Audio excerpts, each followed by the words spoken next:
But there is another side to Cooper's lifetime in aviation, one that for years he would only discuss with close friends, until now. It involves his personal encounters with UFOs. For him, it began in 1951 while flying in Europe for the U.S. Air Force. There, Cooper and other pilots witnessed an incident that has never been officially explained. A vast armada of UFOs flying in formation at extremely high altitudes. Recently, Yolanda Gaskin spoke with Gordon Cooper. In this exclusive interview, Colonel Cooper spoke for the first time on television about his encounters with UFOs. I've read about this incident you had in 1951, and you said you saw literally hundreds of unidentifiable flying objects. Yes, they were flying quite high. How high we couldn't tell because we couldn't get anywhere near their altitude.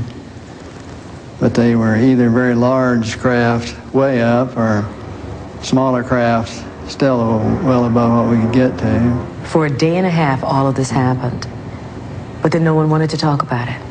Well, we sent a report forward on it, and the answer that finally came back months later was they were probably high-flying seed pods, which didn't sound very logical. There are always a lot of excuses. There's always the weather balloons. I've heard that one before.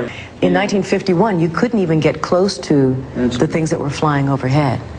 You or anyone else that was flying. They were faster, higher. 6 years later, Cooper again encountered a UFO. This one definitely was not a weather balloon. While supervising flight testing in Edwards Air Force Base, his military camera crew actually filmed an unidentified saucer-shaped object landing near the site.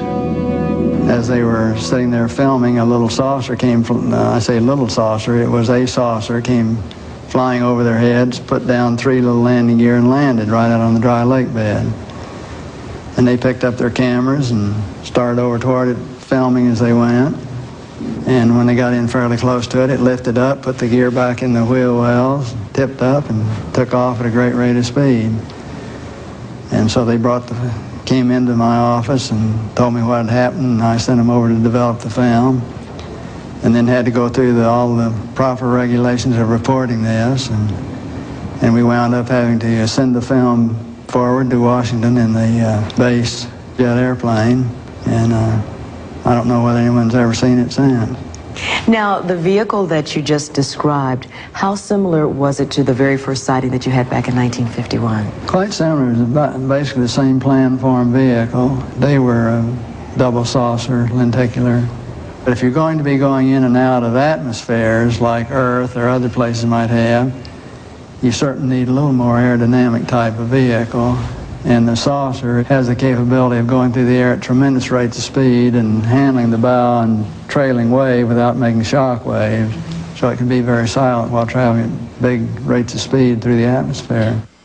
But sightings of UFOs weren't limited to the military. Cooper has commercial airline colleagues who've also seen UFOs. Yes, a friend of mine who was a captain on a major airline at night was flying along, noticed this, suddenly a big glow came off his left wing, and he looked out and this big saucer was sitting right off their wing. And so he turned, slide toward it, and it moved away, and turned back, and it moved back in position, and turned to his co-pilot and said, do you see what I see? And he said, oh God, yeah, I do. And it trailed along with him for quite a period of time, then tipped up, climbed very steeply away.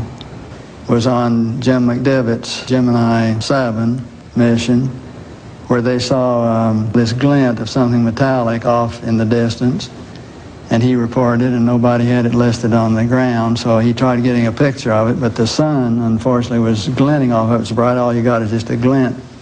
There was no detail on what it was, but never any further sighting at all on it. Years later, Cooper approached the United Nations with a proposal for a committee that would explore the UFO phenomenon.